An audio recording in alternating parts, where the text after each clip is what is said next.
कहा जाता है कि हनुमान जी के उनकी पत्नी के साथ दर्शन करने के बाद घर में चल रहे पति पत्नी के बीच के सारे तनाव खत्म हो जाते हैं। आंध्र प्रदेश के खम्मम जिले में बना हनुमान जी का यह मंदिर काफी मायनों में खास है। यहाँ हनुमान जी अपने ब्रह्मचारी रूप में नहीं बल्कि गृहस्थ रूप में अपनी पत्नी सुवर्चला के साथ विराजमान है। हनुमान जी के सभी भक्त यही मानते आए हैं कि वे बाल ब्रह्मचारी थे और वाल्मीकि कंब सहित किसी भी रामायण और रामचरितमानस में बालाजी के इसी रूप का वर्णन मिलता है। लेकिन पराशर संहिता में हनुमान जी के विवाह का उल्लेख है। इसका सबूत है आंध्र प्रदेश के खम्मम जिले में बना एक खास मंदिर जो प्रमाण है हनुमान जी की शादी का। यह मंदिर याद दिलाता है रामदूत के उस चरित्र का जब उन्हें विवाह के बंधन में बंधना पड़ा था। लेकिन इसका यह अर्थ नहीं कि भगवान हनुमान जी बाल ब्रह्मचारी नहीं थे। पवन पुत्र का विवाह भी हुआ था और वो बाल ब्रह्मचारी भी थे।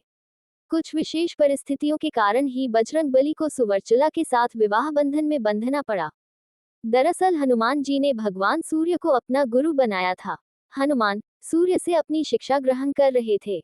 सूर्य कहीं रुक नहीं सकते थे, इसलिए हनुमान जी को सारा दिन भगवान सूर्य के रथ के साथ साथ उड़ना पड़ता और भगवान सूर्य उन्हें तरह तरह की विद्याओं का ज्ञान देते।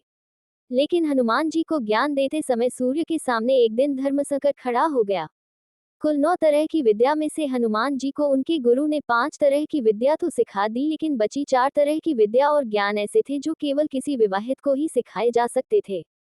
हनुमान जी पूरी शिक्षा लेने का प्रण कर चुके थे और इससे कम पर वो मानने को राजी नहीं थे।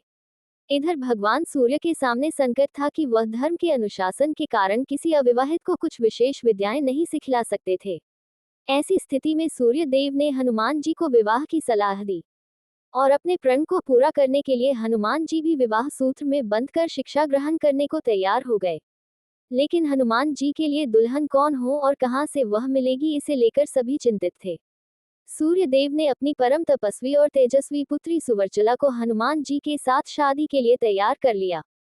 इसके बाद हनुमान जी ने अपनी शिक्षा पूर्ण की और सुवर्चला सदा के लिए अपनी तपस्या में रत हो गई।